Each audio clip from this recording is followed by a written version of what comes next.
Hello everyone! Welcome back to my YouTube channel, Pinoy Crew TV. Una sa lahat, maraming salamat sa lahat ng nag-subscribe at sa lahat ng mga nanonood.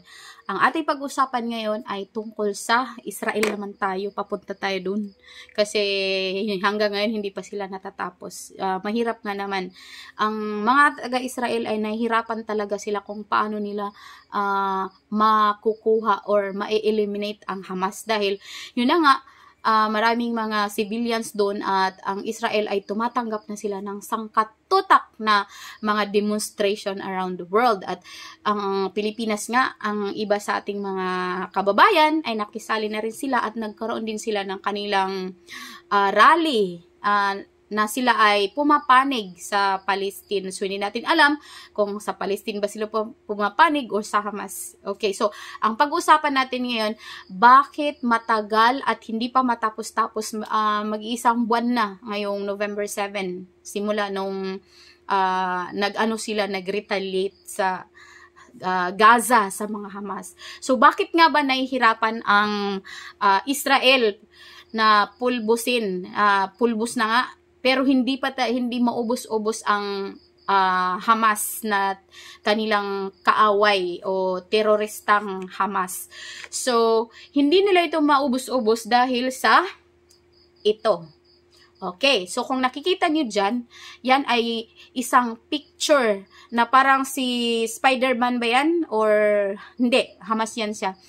Kung makikita nyo ang picture na yan ay galing sa ilalim. So, yan ay tinatawag nilang tunnel. So, maraming nagsasabi, kahit yung mga BBC, CNN, at saka mga CBN, first point, or ano pang mga media na malalaki na nagsasabi sila na ang Gaza, ang ilalim niyan ay punong-puno ng tunnels at sinasabi pa na parang spider web. So, ang hirap niyang pasukin kasi hindi lang siya iisang lagusan, hindi lang siya iisang lugar, kundi marami siya. So, alam naman natin kung ang spider web.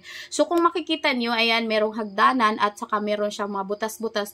At yun daw, ang lalim niyan ay umaabot ng 18 meters. 18 meters. Di ba? 18 meters or 18 feet meters yung sinabi eh. Tapos yung ano daw niyan, yung nasa ilalim ay kumpleto daw at meron siyang hangin na daanan na nandun lahat ng pagkain, ng mga fuels, lahat-lahat at pati na yung mga hostages ay nandun. So ang pangalawang picture naman, yan, nakikita nyo, yan ay galing sa Hamas. Yung picture na to, ang mga pictures na ipapakita ko sa inyo ay galing sa Hamas, hindi sa Israel. So, ang picture na to ay nagpapakita na nandun yung Hamas. So, makikita nyo, sila, armado talaga sila at medyo high-tech na yung kanilang mga barel at saka yung kanilang merong silang mga gamit, merong mga wires na makikita nyo at doon daw yun pinapadaan ang oxygen para sila makahinga sa ilalim. At ang pangatlong picture na makikita nyo, yun tignan nyo kung gaano siya kalalim at dyan sila dumadaan. At ito ay parang nasira na yata to ng dahil sa pagbubomba. At ang susunod naman na picture, ito tingnan nyo, grabe as in.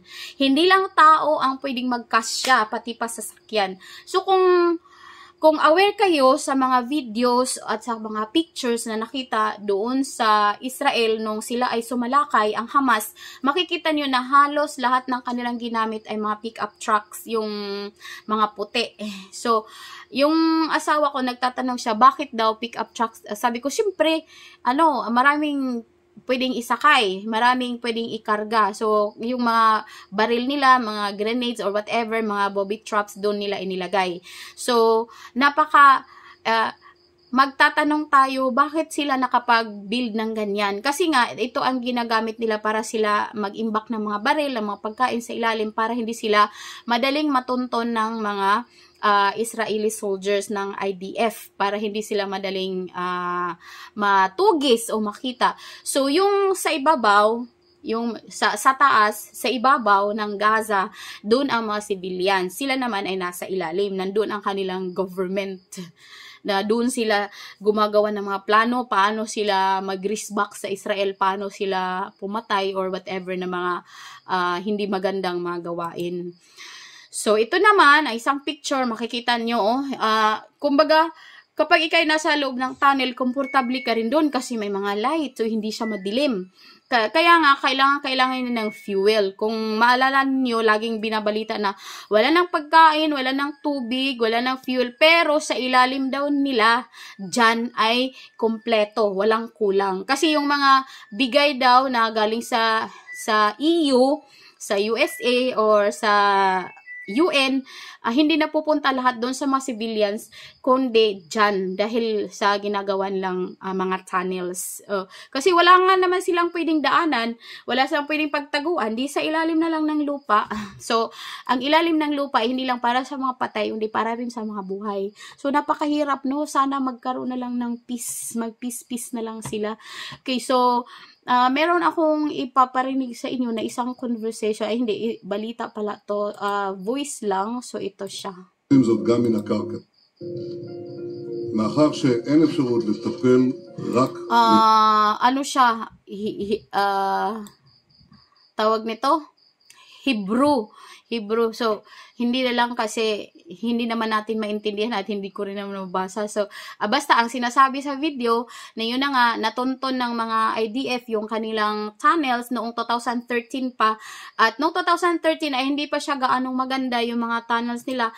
Pero, pagdaan ng panahon, ayun, nag-improve na rin siya at makikita na high-tech na siya, hindi na siya kagaya nung una na parang mga culvert lang sa atin yung nasa tulay. Ngayon ay talagang konkreto na at saka ang iba ay meron na talaga silang mga higaan doon at saka kumpleto sila, hindi na sila naghahanap ng kung ano pa ang meron na nasa taas kasi kumpleto sila, hindi sila doon maghihirap. So, ang problema ngayon, ang mga sundalo ng Israel. Kasi pag pinasok nila talaga ang Gaza, so ngayon nakapasok na sila, nasa border na sila, pero sa border pa lang, wala pa sila doon sa talagang mismo na kung saan nandun yung mga Hamas.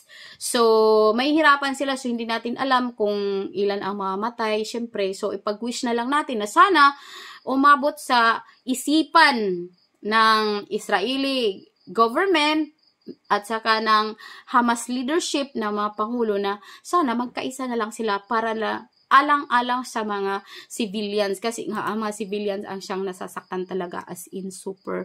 So, kung gusto nyo manood ng more about this na mga usapin or mga stories, ay pwede kayong magpunta sa BBC, sa CNN, sa First Post, sa CBN, at marami pa, Australian News, yung ganon, at sa atin din, nakapunta na nga pala yung GMA Integrated News sa Israel. Meron na po tayong correspondent doon. So, malalaman nyo kung ano pa ang mga nangyayari doon at maaring mangyayari. So, yun lang po. Sana ay suportahan nyo ang aking channel. Maraming salamat po at bye-bye!